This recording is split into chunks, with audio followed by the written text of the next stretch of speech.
Buksan natin siya. Check natin kung tuyo na. Ooh, wow. Ayan, liit ang ating kawali. So, ngayon maglalagay tayo ng bawang.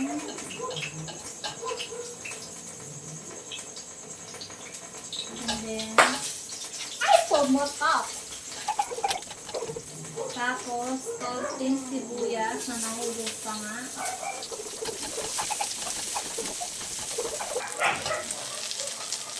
And then, maglagay tayo ng konting sili. Sasama ko na sa pag-isa yung sili. So, ano siya? Super duper maanghang. Naamoy ko na ang anghang. Super lang natin siya, guys. And then,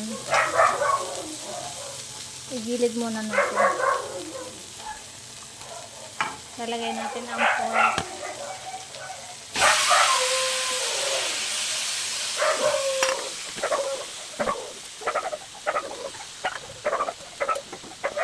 Takpan muna natin siya. Okay guys, this is my way how to cook Bicol Express. Okay? Don't judge my cooking skills. So, tingnan natin siya. Ayan. Halu-haluin. Dapat sa huli pa yung sili ilalagay. Kaya lang, mas gusto kasi nanunuot ang anghang. Sabay-sabay na natin siya. Colorful tayo guys. Maganda color. Naamoy ko na manghang. Hindi ko na yung sili. Kaya mas maganda manghang. Ayan.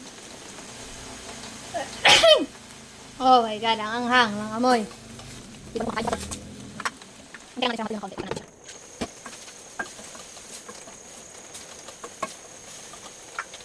Buksan natin siya. Check natin kung tuyo na. Ooh, wow. Feeling ko okay na. Pwede na siyang lagyan ng bagoong. Since ano siya, dito tuyo na. Tuyo. Dito na siya lagyan natin ng bagoong. Yan. Lagyan natin. Bago. Dami naman luto na sa guys. And then, lagyan na natin siya ng gata. Gagamit ako ng Coco Mama kasi wala akong ibang gata here. Ito na lang. Ayan, sampak. Tapos sabihin natin. Mukhang siya masarap. Ako naman. Haluin natin. Ayan, ang magandang kulay, no? Papa-colorful natin. Ayan. Lagyan natin ng seasoning. So, maglalagay lang tayo ng MSG. Ayan, konti lang. Tapos mamaya mag-a-add tayo ng salt kapag matabang. Hindi ko kasi alam kung maalat yung bagoong na nabili ko. Oh my god. Naano ko na, nalanghap ko na yung anghang. Grabe ang anghang niya. Nalalanghap ko na siya. Mali yata yung decision ko na damihan yung sili. Akala ko di maanghang yung sili. Ay, pakulo lang natin siya.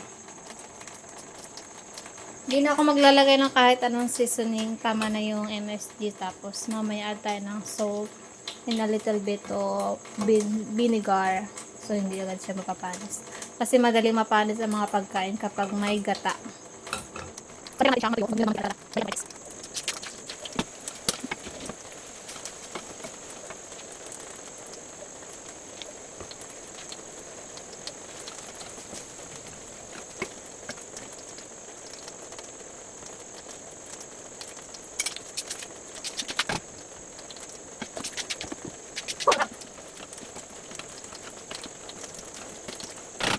Ayan na guys, luto na. Pwede na tayong kumain. Nagmamantika na siya. Grabe, amoy na amoy ko yung anghang.